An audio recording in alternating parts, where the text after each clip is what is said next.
it's live. Today we're going to continue reading from Cosmos and Psyche by Richard Tarnas. Intimations of a New Worldview. Alright, so this time I'm going to start reading from the very beginning of a chapter that we already started on a previous video, but that's alright. This chapter is called The Cosmological Situation Today. So, in the course of the past century, the modern worldview has been both its greatest ascendancy and its unexpected breakdown. The modern worldview has seen both its greatest ascendancy and its unexpected breakdown. Every field and discipline, from philosophy, anthropology, and linguistics to physics, ecology, and medicine, has brought forth new data and new perspectives that have challenged long-established assumptions and strategies of the modern mind. This challenge has been considerably magnified and made more urgent by the magnitude of concrete consequences produced by those assumptions and strategies, many of them problematic. As the first decade of the new millennium, almost every defining attitude of the modern worldview has been critically reassessed and deconstructed, though often not relinquished. Even when failure to do so is costly. The result in our own postmodern time has been a state of extraordinary intellectual ferment and fragmentation, fluidity and uncertainty. Ours is an age between worldviews, creative yet disoriented, a transitional era when the old cultural vision no longer holds, and the new one has not yet constellated. Yet we are not without sign of what the new one might look like. Oh, let me interrupt myself to say, everybody, welcome. Thank you for joining me. Thank you for reading together. Remember to hit thumbs up and to subscribe to the channel so I can see you again and so you can see me. That would be awesome. I appreciate you. I love you. And let's continue reading.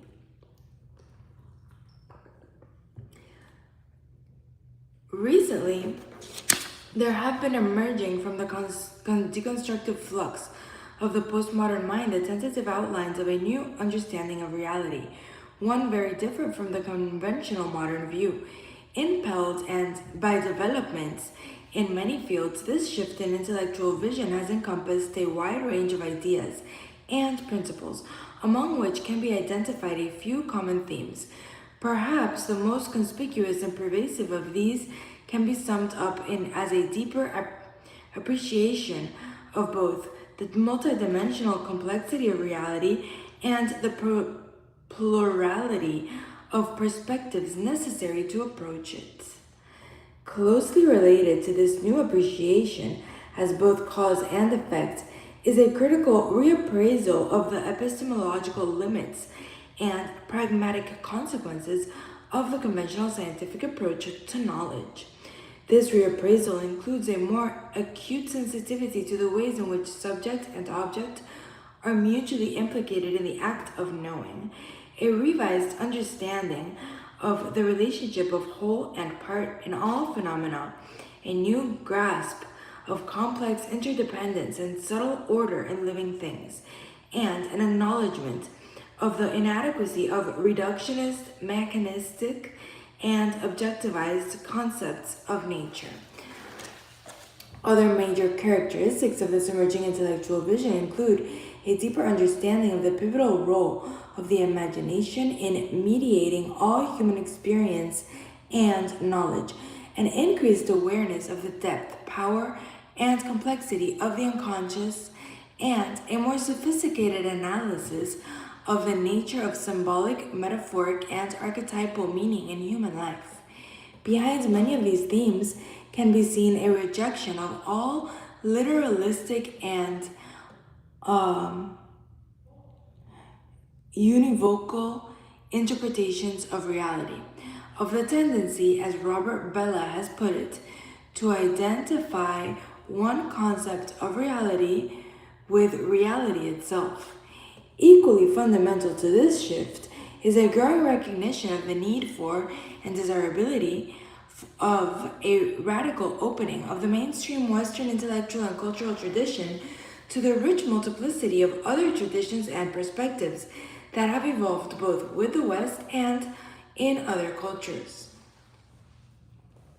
Yet, this emphatic embrace of pluralism has been balanced by, and to a great extent been in the service of, a profound impulse of reintegration, a widely felt desire to overcome the fragmentation and alienation of the late modern mind. Underlying the variety of its expressions, the most distinctive trait of this new vision has been its concern with the philosophical and psychological reconciliation of numerous long-standing schisms between human being and nature, self and world, spirit and matter, mind and body, conscious and unconscious, personal and transpersonal, secular and sacred, intellect and soul, science and the humanities, science and religion. For some time, this emerging consensus of convictions and aspirations has seemed to me, as to many others, the most interesting and hopeful intellectual development of our age, and perhaps the one most likely to produce a viable successor to the rapidly deteriorating modern worldview. Yet, from its beginning, this new vision or paradigm has confronted a seemingly unsurmountable problem. The present world situation could hardly be more ripe for a major paradigm shift, and many thoughtful observers have concluded that such a shift, when it comes, should and very probably will be based on principles resembling those just cited. But to succeed in becoming a broad-based cultural vision, or even to achieve its own implicit program of psychological and intellectual integration, this new outlook has been lacking one essential element, the sine qua non of any genuinely comprehensive, internally consistent worldview, a coherent cosmology. In retrospect, it is evident that the fundamental intellectual turning point of Western civilization was the Copernican revolution. Hello, Giga Chad. Nice to meet you too. You're very welcome to come hang out with us. And 11 Barnett as well. Hi. And everybody else that isn't typing in the chat, hi. You can leave me a chat if you're watching the live stream, or leave me a comment. I love to hear from you guys. Western civilization was, in retrospect, it is evident that the fundamental intellectual turning point of Western civilization was the Copernican revolution. Understood in its largest sense, nothing so effectively bestowed confidence in the supreme power of human reason. Nothing so emphatically and comprehensively affirmed the superiority of the modern Western mind over all others, all other worldviews, all other eras, all other cultures, all other modes of cognition. Nothing emancipated the modern self from a cosmos of established, pre-given meanings more profoundly or more dramatically. It is impossible to think of the modern mind without the Copernican revolution. I am reading Cosmos and Psyche by Richard Tarnas. You can see my background is this book. This chapter is called The Cosmological Situation Today.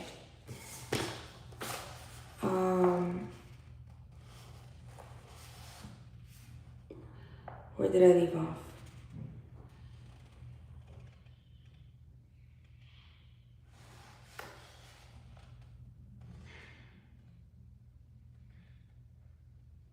No.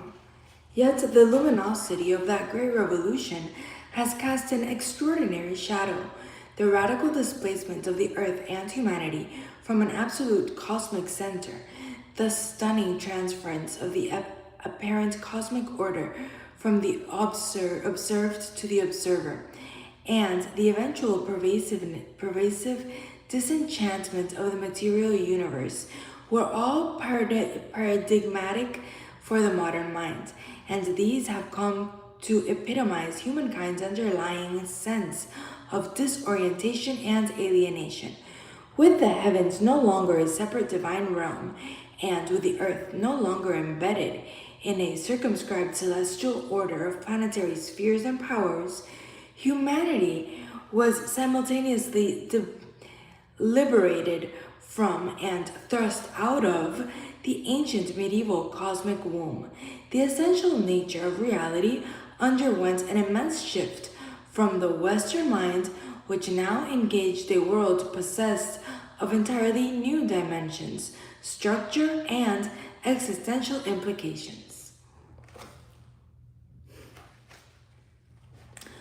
For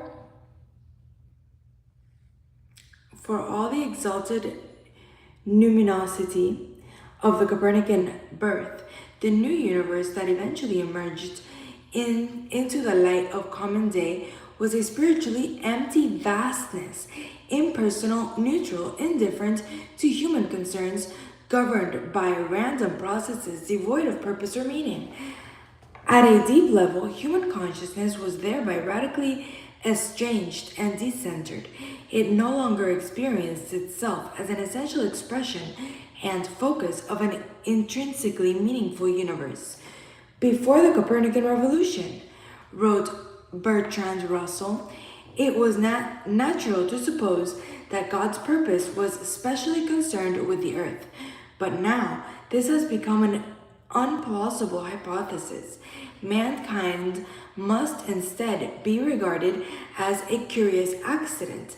The Copernican Revolution was the modern mind's prototypical act of deconstruction, bringing both a birth and a death.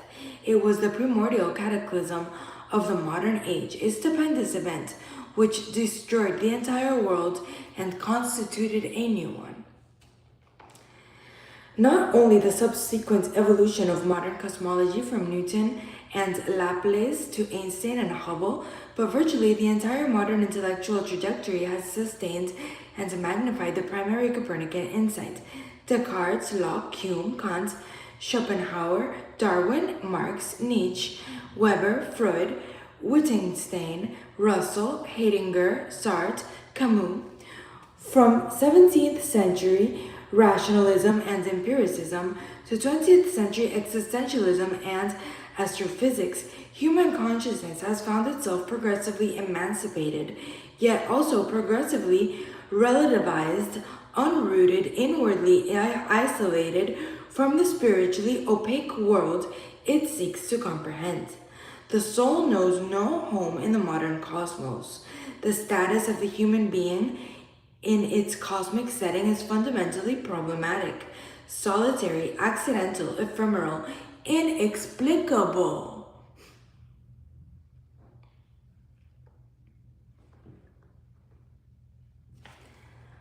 I am talking about mankind.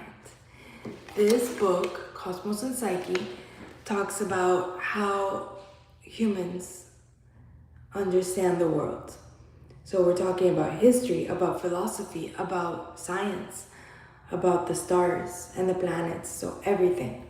Gather around and listen. Everybody's welcome. So,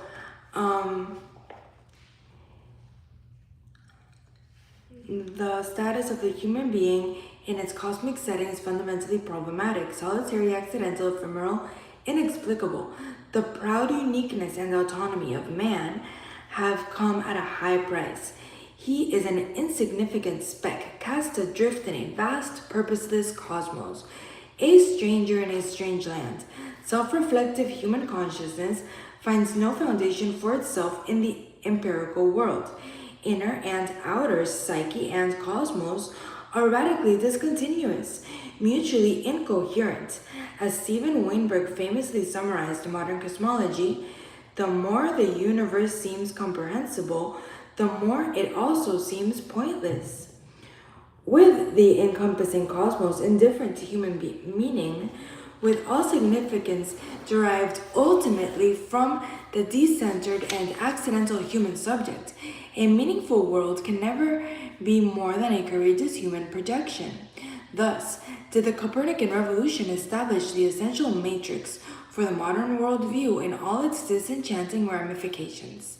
The most celebrated of human intellectual achievements, it remains the watershed of human alienation, the epochal symbol of humanity's cosmic estrangement. I guess right now I am a teacher, but no, that's not my job. I work at a language agency. Here we face the crux of our present predicament, for it is this post-Copernican cosmological context that continues to frame the current effort to forge a new paradigm of reality, yet that context utterly at variance with the deep transformations now being urged to thereby confounds them. Although many of the post-Copernican ramifications, Cartesian, Kantian, Darwinian, Freudian, have been grappled with, criticized, and reconceived, to one extent or another, the great starting point of the whole trajectory of modern consciousness remains untouched. The cosmological metastructure that implicitly contained and precipitated all the rest is still so solidly established as to be beyond discussion. The physical sciences of the past 100 years have flung open wide the nature of reality, dissolving all the old absolutes, but the earth still moves, along with, now, everything else, in a postmodern explosion of centerless, free-floating flux. Newton has been transcended, but not Copernicus, who has rather been extended in every dimension. For all the notable strides made in deconstructing the modern mind and moving towards a new vision, whether in science, philosophy, or religion, nothing has come close to questioning the larger Copernican revolution itself, the modern mind's first principle and foundation. The very idea is as inconceivable now as was the idea of a moving earth before 1500. The most fundamental modern revolution, along with its deepest existential consequences, still prevails, subtly yet globally determining the character of the contemporary mind. The continuing implacable reality of a purposeless cosmos places an effective glass ceiling on all attempts to reconstruct or soften the various alienating post-Copernican ramifications, from Descartes' subject-object dualism to Darwin's blind evolution. A straight line of disenchantment extends from astronomy to biology to philosophy and religion, as in Jacques Monod's well-known synopsis of the human condition in the latter 20th century. Quote, "The ancient covenant is in pieces. Man knows at last that he is alone in the universe, and the universe's unfeeling immensity, but of which he emerged only by chance." Hi, Adam. From the cosmological perspective, the various movements now pressing for creation of a more humanly meaningful and spiritually resonant world have been taking place in an atomistic void. The absence of some unprecedented development beyond the existential framework defined by the larger Copernican revolution, then less primordial intellectual changes can never be more than brave interpretive exercises in an alien cosmic environment. No amount of revisioning philosophy or psychology, science or religion can forge a new worldview without a radical shift at the cosmological level. As it now stands, our cosmic context does not support the attempted transformation of human vision. No genuine synthesis seems possible. Our enormous contradiction that invisibly encompasses the emerging paradigm is precisely what is preventing that paradigm from constituting a coherent and effective worldview. As a long line of thinkers, from Pascal to Nietzsche, have recognized, the cosmic spaces of meaningless vastness that surround the human world silently oppose and subvert the meaning of the human world itself. In such a context, all human imagination, all religious experience, all moral and spiritual values can only too readily be seen as idiosyncratic human constructs.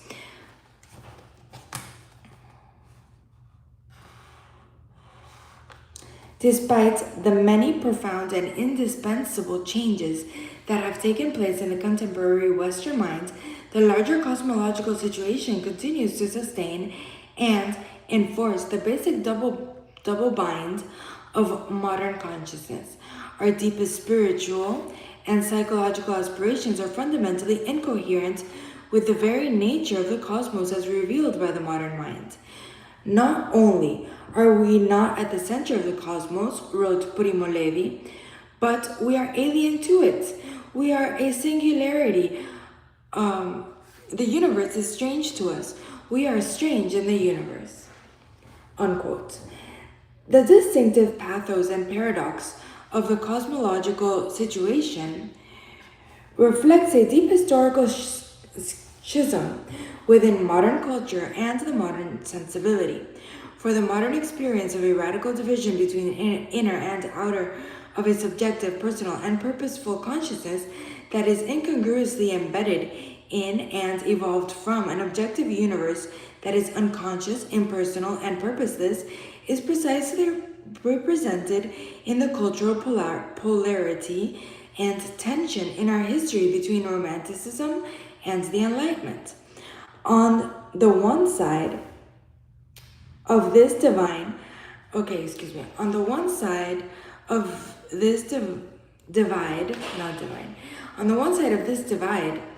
our interior selves hold precious our spiritual intuitions, our moral and aesthetic sensibilities, our devotion to love and beauty, the power of the creative imagination, our music and poetry, our metaphysical reflections, and religious inward conviction that the deepest truth can be found within. This interior impulse has been carried in modern culture by Romanticism, understood in its broadest sense, from Rousseau to Goethe, Wordsworth, and Emerson, all the way through to its spirited Renaissance, democratized and globalized in the post-60s counterculture. The Romantic impulse and tradition, the modern soul, profound psychological and spiritual expression. On the other side of the schism, the soul has dwelled within a universe whose essential nature was fully determined and defined by the scientific revolution and enlightenment. In effect, the objective world has been ruled by the enlightenment and the subjective world by Romanticism. Together, these have constituted the modern worldview and the complex modern sensibility. One could say that the modern soul's sustaining allegiance has been to Romanticism, whereas the modern mind's deeper loyalty has been to the Enlightenment. Both live within us, fully yet antithetically. An impossible tension of opposites thereby resides deep in the modern sensibility. Hence the underlying pathos of the modern situation. Hello. The biography of the modern soul has taken place completely within a disenchanted enlightenment. The biography of the modern soul has taken place completely within a disenchanted enlightenment cosmos, thereby contextualizing and rendering the entire life and striving of the modern soul as merely subjective. Our spiritual being, our psychology, is contradicted by our cosmology. Our romanticism is contradicted by our enlightenment. Our inner by our outer.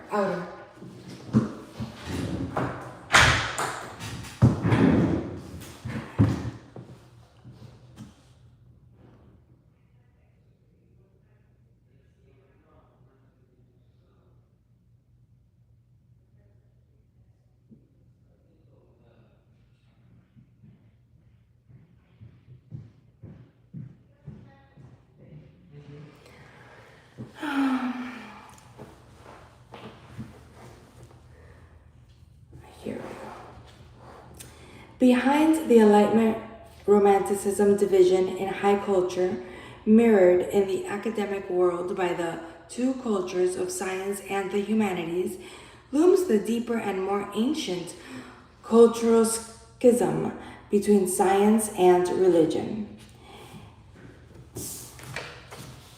In the wake of the scientific revolution, many spiritually sensitive individuals have found resources to help them cope with the human condition in the modern cosmological context in ways that, to one extent or another, answer their religious longings and existential needs.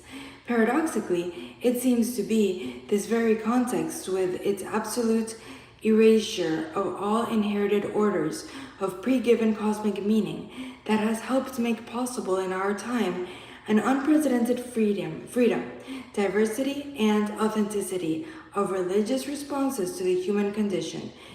These have taken a multitude of forms: the pursuit of the individual spiritual journey drawing on many sources, the personal leap of faith, the life of ethical service and humanitarian compassion, the inward turn, meditation, prayer, monastic withdrawal, involvement with the great mystical traditions and practices from Asia, Hindu, Buddhist, Taoist, Sufi, and from diverse indigenous and shamanic cultures, Native North American, Central and South American, African, Australian, Polynesian, Old European, recovery of various Gnostic and esoteric perspectives and practices, the pursuit of psychedelic or entheogenic exploration, devotion to creative artistic expression as a spiritual path, or renewed engagement with revitalized forms of Jewish and Christian traditions, beliefs,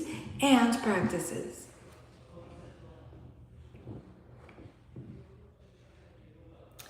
Yet, all these engagements have taken place in a cosmos where basic parameters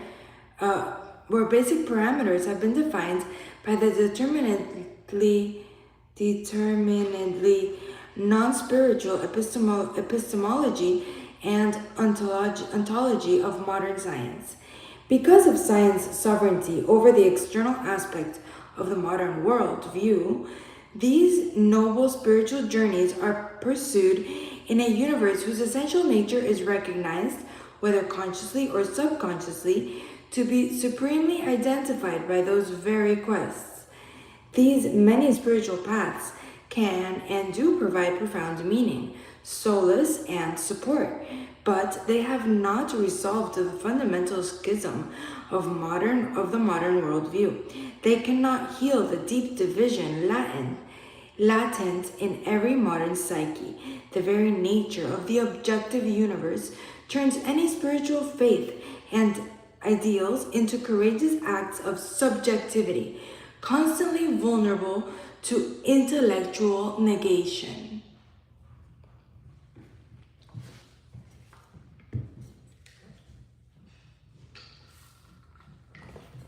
Excuse me, that was a little water break. Only by strenuously avoiding the reality of its contradiction and thus engaging in what is in essence a form of psychological compartmentalization and denial can the modern self find any semblance of wholeness. In such circumstances, an integrated worldview, the natural aspiration of every psyche, is unsustainable. An inchoate awareness of this underlies the reaction to religious fundamentalists to modernity. their rigid refusal to join the seemingly impossible spiritual adventure of the modern age, but for the more fully embracing and reflective contemporary sensibility with its multiple commitments and alertness to the larger dialect of the realities in our time, the conflict cannot be dismissed so readily. The problem with this dissociative condition is not merely cognitive dissonance or internal distress, nor is it only the privatization of spirituality that has become so characteristic of our time. Since the encompassing cosmological context in which all human activities take place has eliminated any enduring ground of transcendent values, spiritual, moral, aesthetic, the resulting vacuum has empowered the reductive values of the market and the mass media to colonize the collective human imagination and drain it of all depth. If the cosmology is disenchanted, the world is logically seen in predominantly utilitarian ways, and the utilitarian mindset begins to shape all human motivation at the collective level. What might be considered means to larger ends ineluctably become ends in themselves. The drive to achieve ever greater financial profits, political power, and technological prowess becomes the dominant impulse moving individuals and societies until these values, despite ritual claims to the contrary, supersede all other aspirations.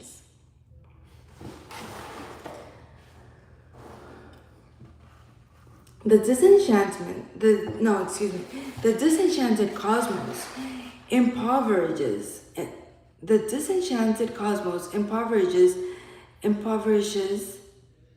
the collective psyche in the most global way, vitiating its spiritual and moral imagination. Vitiate not only in a not only in the sense of diminish and impair, but also in the sense of deform and debase. In such a context, everything can be appropriated. Nothing is immune. Majestic vistas of nature, great works of art, revered music, eloquent language, the beauty of the human body, distant lands and cultures, extraordinary moments of history, the human arousal of deep human emotion, all become advertising tools to manipulate consumer response. For quite literally, in a disenchanted cosmos, nothing is sacred. The soul of the world has been extinguished. Ancient trees and forests can then be seen as nothing but potential lumber. Mountains, nothing but mineral deposits. Seashores and deserts are oil reserves. Lakes and rivers, engineering tools. Animals are perceived as harvestable commodities, indigenous tribes and as obstructing relics, and of an outmoded past. Children's minds are marketing targets. At the all-important cosmological level, the spiritual dimension of the empirical universe has been entirely negated, and with it, any publicly affirmable encompassing ground for moral wisdom and restraint. The short term and the bottom line rule all, whether in politics, business, or the media. The lowest common denominator of the culture increasingly governs discourse and prescribes the values of the whole. Myopically obsessed with narrow goals and narrow identities, the powerful blind themselves to the larger suffering and crisis of the global community. In a world where the subject is experienced as living in and above and against a world of objects, other people and cultures are more readily perceived as simply other objects, inferior in value to oneself, to ignore or exploit for one's own purposes as are other forms of life, biosystems, the planetary whole. Moreover, the underlying anxiety and disorientation that pervade modern societies in the face of a meaningless cosmos create both a collective psychic numbness and a desperate spiritual hunger, leading to an addictive, insatiable craving for ever more material goods to fill the inner emptiness and producing a manic techno-consumerism that cannibalizes the planet. Highly practical consequences ensue from the disenchanted modern worldview. The ambition to emancipate ourselves as autonomous subjects by objectifying the world has in a sense come full circle, returned to haunt us by turning the human self into an object as well, an ephemeral side effect of a random universe, an isolated atom in a mass society, a statistic, a commodity, passive prey to the demands of the market, prisoner to the self-constructed modern iron cage. Thus, Webster's famous prophecy. No one knows who will live in this cage in the future, or whether at the end of this tremendous development, entirely new prophets will arise, or there will be a great rebirth of old ideas and ideals, or if neither, mechanized petrification embellished with a sort of convulsive self-importance. For the last stage of this cultural development, it might be truly said, specialists without spirit, sensualists without heart. This nullity imagines that it has attained a level of civilization never before achieved.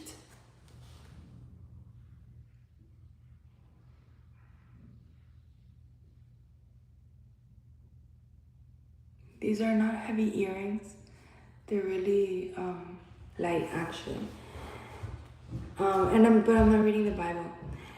Defined, in the end, by its disenchanted context, the human self, too, is inevitably disenchanted. Ultimately, it becomes, like everything else, a mere object of material forces and effective causes, a socio-biological pawn, a selfish gene, a meme machine, a biotechnological artifact, an unwitting tool of its own tools. For the cosmology of a civilization both reflects and influences all human activity, motivation, and self-understanding that take place within its parameters. It is the container of everything else. This, therefore, has become the looming question of our time. What is the ultimate impact of cosmological disenchantment on our civilization? What does it do to the human self, year after year, century after century, to experience existence as a conscious, purposeful being in an unconscious, purposeless universe? What is the price of a collective belief in absolute cosmic indifference? What are the consequences of this unprecedented cosmological context of the human experiment, indeed, for the entire planet? I'm reading Cosmos and Psyche by Richard Tarnas. It was Friedrich Nietzsche who seemed to have recognized most intensely the full implications of the modern development and experienced in his own being the inescapable plight of the modern sensibility, the romantic soul, at once liberated, displaced, and entrapped within the vast cosmic void of the scientific universe, using hyper-Copernican imagery to depict the dizzying annihilation of the metaphysical world and death of God, wrought by the modern mind, and reflecting that peculiarly tragic combination of self-determining will and inexorable fate. Nietzsche captured the pathos of the late modern existential and spiritual crisis. What were we doing when we unchanged this earth from its sun?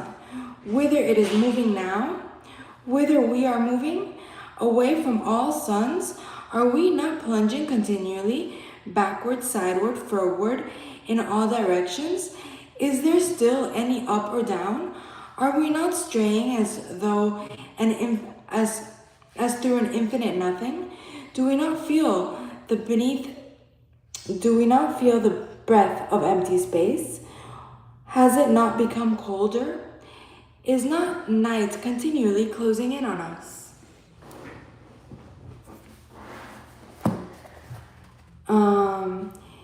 If we again look at the diagram illustrating the differences between the primal and the modern experience of the world, taking into account the full effect of the post-Copernican, post-Newtonian situation, we see the extremity of the late modern human's differentiation and alienation in the cosmos. Figure 4, I will show you right now.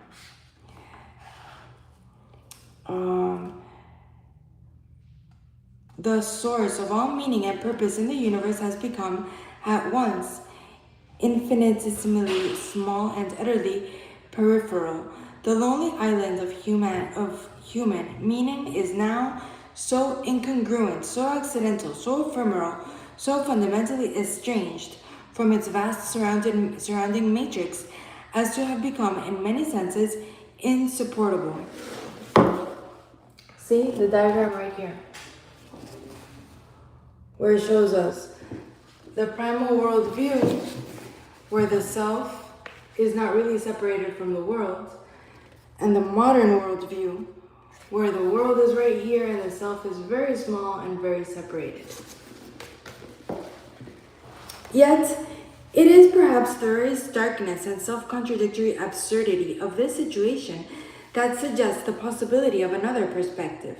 The modern mind has long prided itself on its repeated success in overcoming anthropomorphic distortions in its understanding of reality. It has constantly sought to purify its worldview from any naive anthropocentrism and self-fulfilling projections. Each revolution in modern thought from Copernicus onward, each great insight associated with with a canonical name in the grand procession, from Bacon to Descartes, Hume and Kant to Darwin, Marx, Nietzsche, Weber, Freud, Wittgenstein,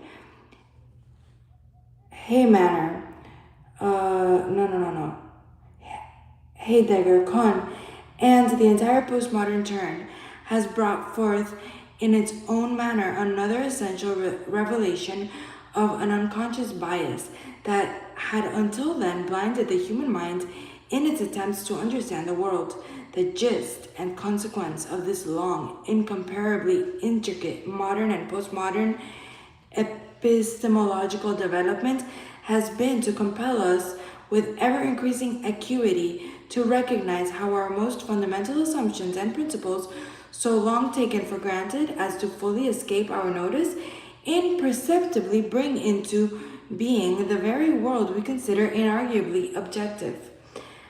As the post-Kantian philosopher of science Paul Feyerabend recognized, quote, "A change of universal principles brings about a change of the entire world. Speaking in this manner, we no longer assume an objective world that remains unaffected by our epistemic activities, except when moving within the confines of a particular point of view.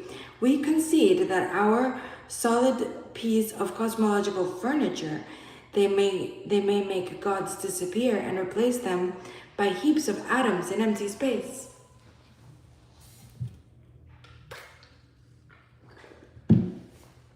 Let us then take our strategy of critical self-reflection one crucial and perhaps inevitable step forward. Let us apply it to the fundamental governing assumptions and starting point of the modern worldview, a pervasive assumption that subtly continues to influence the postmodern turn as well. That any meaning and purpose the human mind perceives in the universe does not exist intrinsically in the universe, but is constructed and projected onto it by the human mind. Might not this be the final, most global, anthropocentric delusion of all? For is it not an extraordinary act of human hubris, literally a hubris of cosmic proportions, to assume that the exclusive source of all meaning and purpose in the universe is ultimately centered in the human mind, which is therefore absolutely unique and special, and in this sense superior to the entire cosmos? To presume that the universe utterly lacks what we human beings, the offspring of an expression of that universe, consciously possess, we assume that the parts somehow radically differs from and transcends the whole.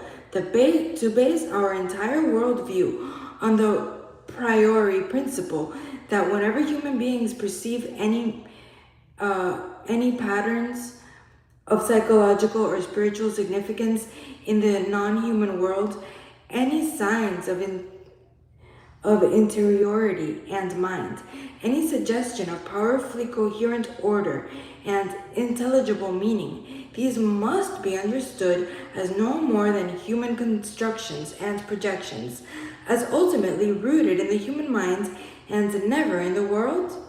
Perhaps this complete voiding of the cosmos, this absolute privileging of the human, is the ultimate act of anthropocentric projection, the most subtle yet prodigious form of human self-aggrandizement. To make yourself more important. Perhaps the modern mind has been projecting soullessness and mindlessness on a cosmic scale.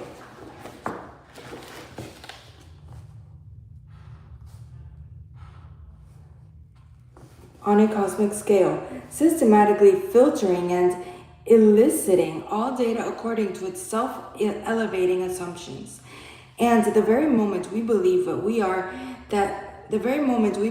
we were cleansing our minds of distortions, have we been living in a self-produced bubble of cosmic isolation? Perhaps the very attempt to de-anthropomorphize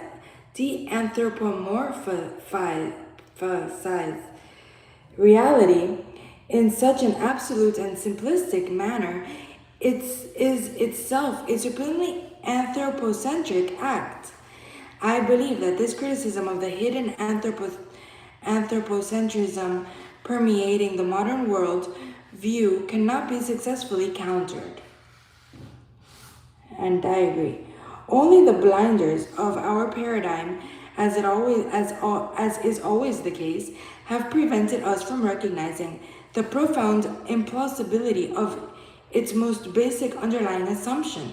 For as we gaze out now at the immense starry heavens surrounding our precious planet, and as we contemplate the long and richly diverse history of human thinking about the world, must we not consider that in our strangely unique modern commitment to restrict all meaning and purpose and purposive intelligence to ourselves, and refusing these to the great cosmos within which we have emerged, we might in fact be drastically underestimating and misperceiving that cosmos, and thus misperceiving at once, overestimating and underestimating ourselves as well. Perhaps the greater Copernican revolution is in a sense still incomplete, still unfolding. Perhaps a long-hidden form of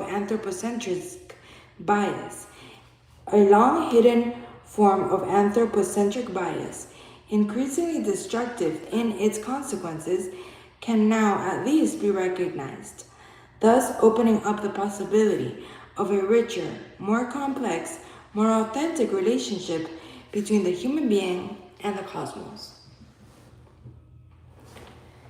Questions and issues like these compel us to direct our attention with new eyes, both outward and inward. Not only inward, as we habitually do in our search for meaning, but also outward, as we seldom do, because our cosmos has long been regarded as empty of spiritual significance and unable to respond to that search. Yet our gaze outward must be different from before. It must be transformed here, transformed by a new awareness of the interior. The questions and issues we have confronted here require us to explore yet more deeply the nature of the self that seeks to comprehend the world. They press us to discern yet more clearly how our subjectivity, that tiny peripheral island of meaning in the cosmic vastness, subtly participates in configuring and constellating the entire universe we perceive and know. They compel us to examine that mysterious place where the subject and object so intricately and consequentially intersect. The crucial meeting point of cosmology, epistemology, and psychology.